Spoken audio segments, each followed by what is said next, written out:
Assalamualaikum warahmatullahi wabarakatuh.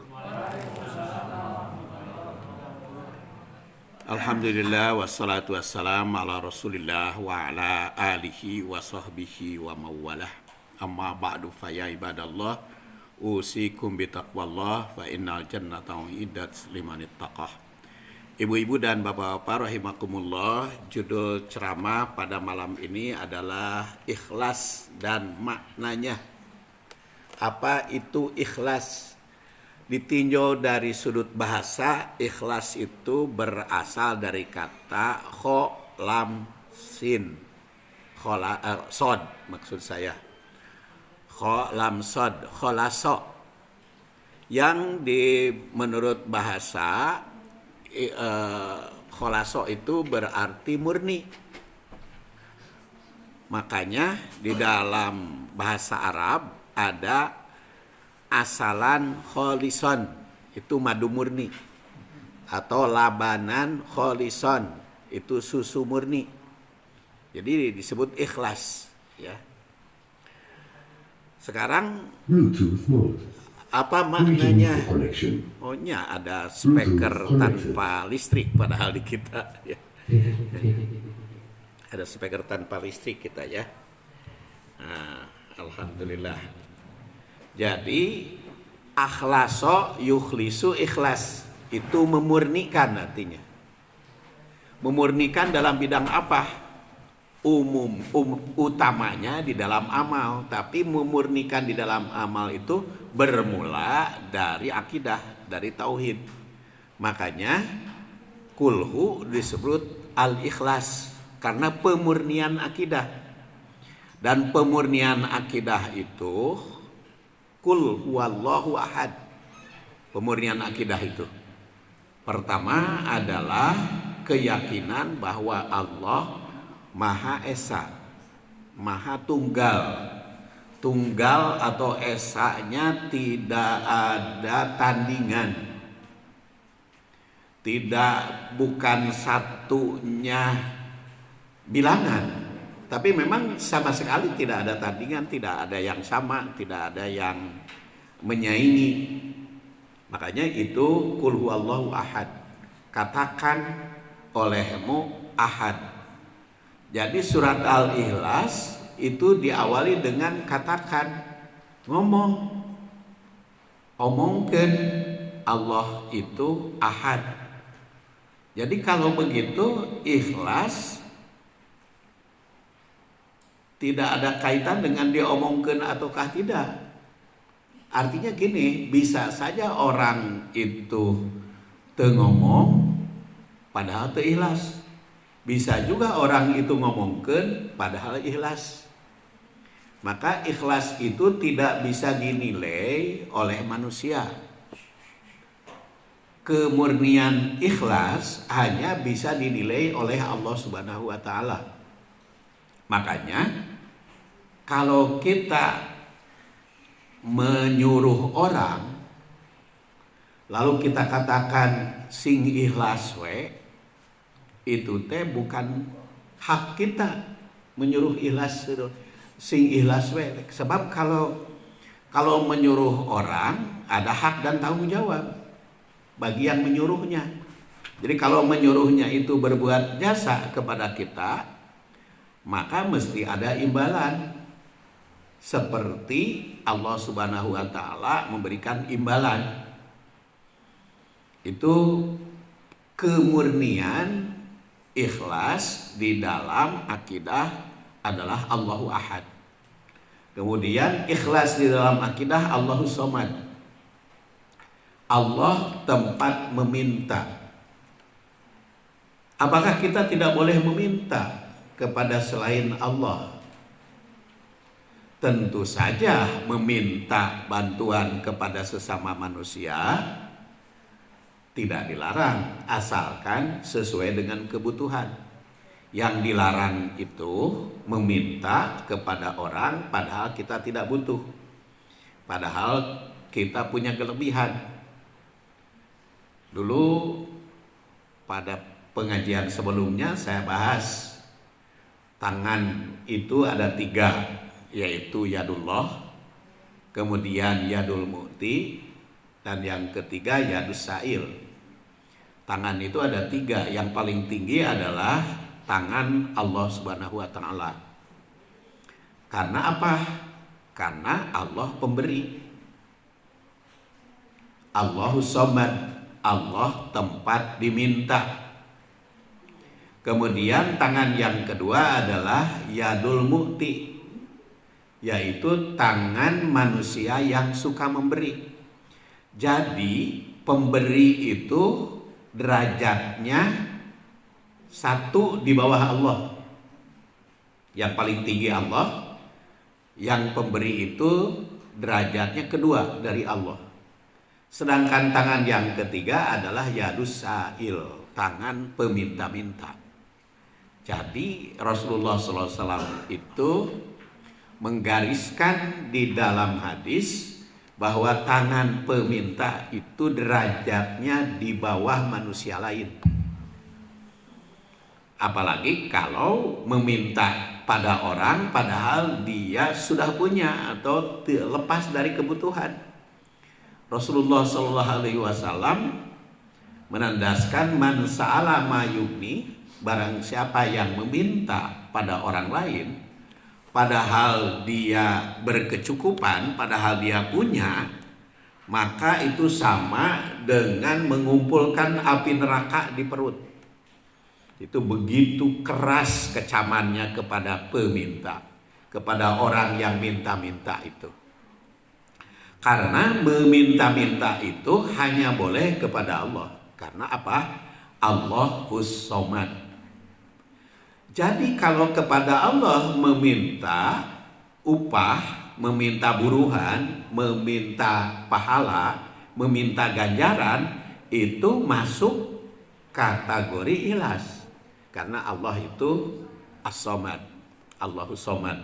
Qul huwallahu ahad, Allahus Somad. Kemudian berikutnya lam yalid wa lam yulad. Allah tidak beranak dan tidak diperanakan. Dan walam yakul lahu kufuwan ahad, tidak ada yang menyamai. Nah, ini dikatakan ikhlas, surat Al-Ikhlas, karena pemurnian akidah. Dan ternyata diawali kul, katakan. Jadi orang yang mengatakan aku beriman, aku muslim, itu masih ikhlas, termasuk ikhlas.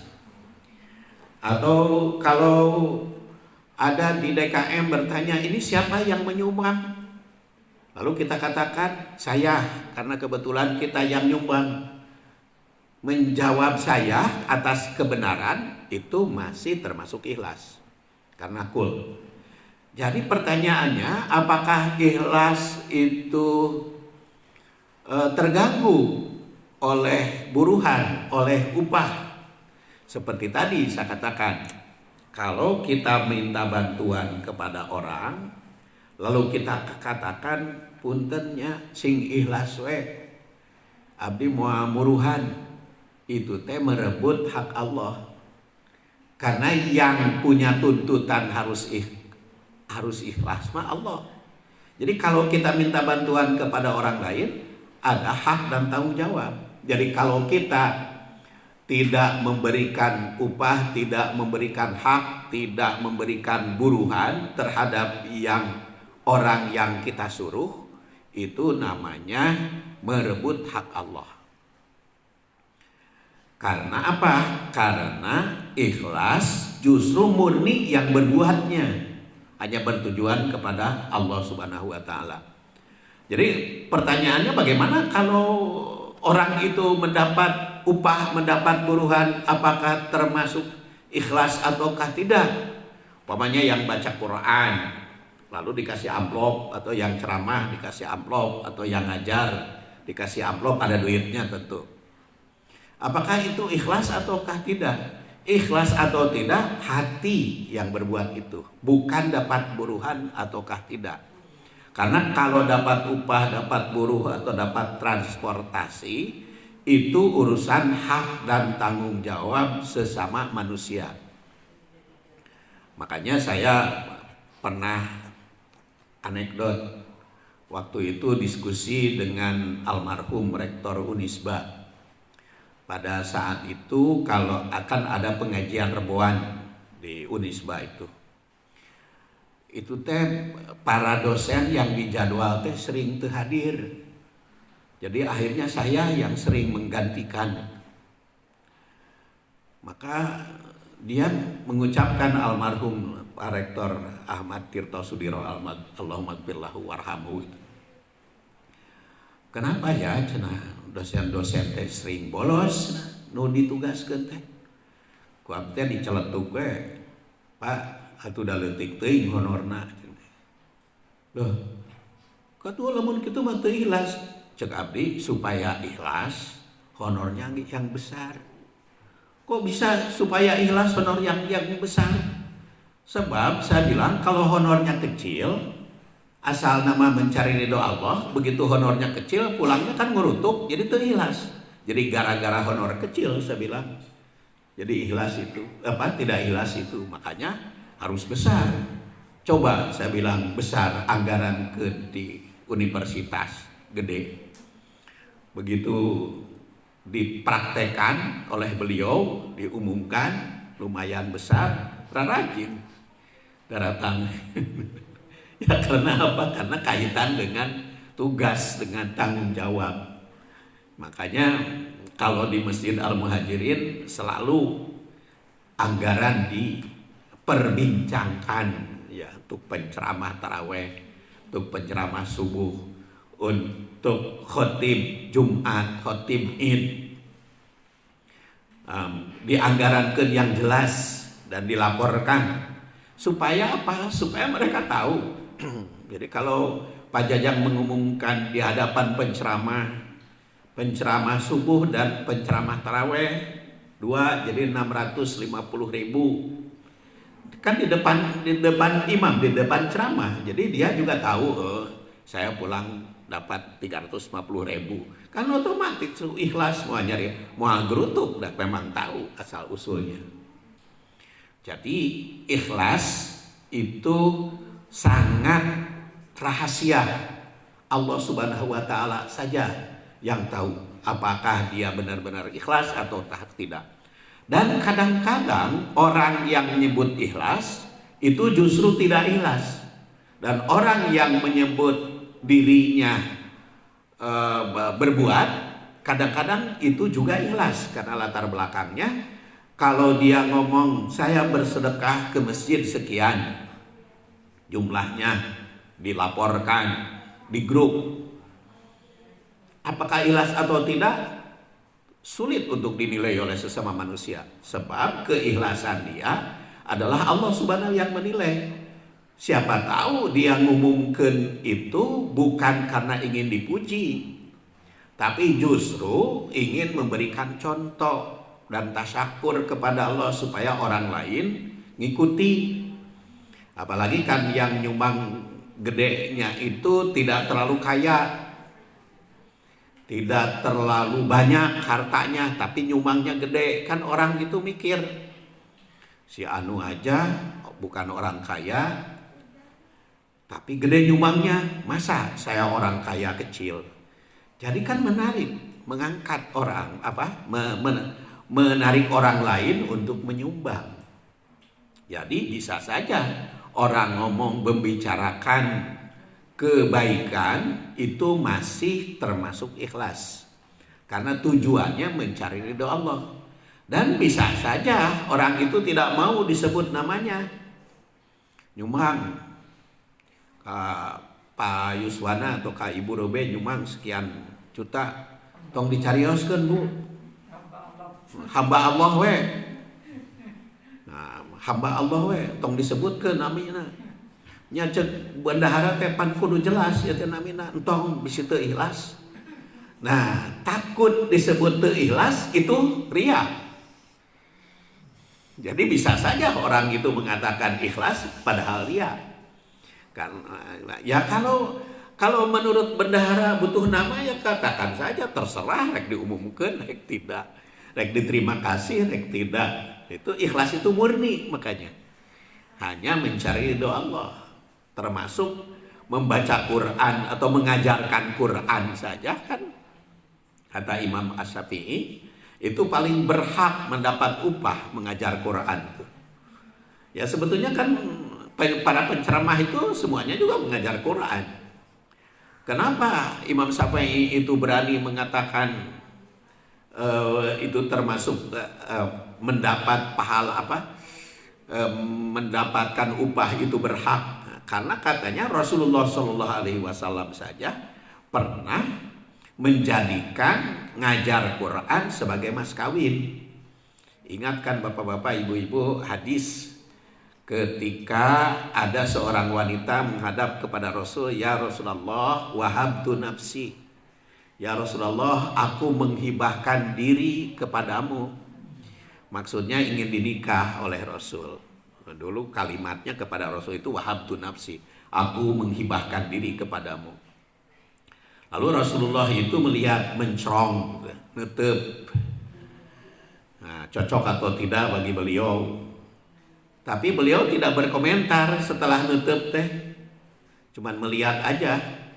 Tiba-tiba muncul seorang sahabat, ya Rasulullah, kalau engkau tidak berkenan, ankihni, nikahkan saja kepadaku. Jawizni, kalimat lain. Riwayat Bukhari. Jawizni, nikahkan saja kepadaku. Lalu Rasulullah SAW nanya kepada seorang laki-laki itu, wahai sahabatku, apakah kamu punya untuk mas kawin? Nah, ya Rasulullah, aku kalau untuk mas kawin tidak punya. Iltamis, coba cari dulu, kata Rasulullah, untuk mas kawin ke keluargamu, siapa tahu ada yang punya. Bulak-balik, walau khotaman min hadidin, walaupun cincin dari besi, kata Rasulullah. Lalu dia datang lagi, ya Rasulullah, cincin dari besi juga nggak ada, kecuali ini aja, pakaianku bagi dua untuk mas kawin. Kata Rasulullah, bagaimana dibagi dua? Diberikan kepada istrimu, kamu tercukup, kamu pakai, istri itu dapat. Udah, katanya nggak bisa kalau tidak punya untuk mas kawin. Akhirnya sahabat itu pergi. Lalu setelah pergi dipanggil oleh Rasulullah, wahai sahabatku, hal ma'aka minal Quran? Apa kamu hafal tentang Al-Quran? Lalu sahabat itu mengatakan, ya Rasulullah, saya hafal ini. Oke, kalau begitu kata Rasul, ajarkan Al-Quran yang kamu hafal kepada istrimu, dan jadikan kamu mengajar itu sebagai mas kawin. Nah, jadi kata Imam Syafi'i, kalau mengajar itu bisa dijadikan mas kawin, mengajar Quran itu bisa dijadikan mas kawin, maka mengajar Quran itu paling berhak menerima upah, karena bisa dijadikan mas kawin. Sedangkan mas kawin Rasul aja, ketika Aisyah ditanya berapa rata-rata mas kawin Rasul kepada istrinya, kata Aisyah, isna asyara ukiyah wan nas, 12,5 ukiyah. Berapa 12,5 ukiyah itu?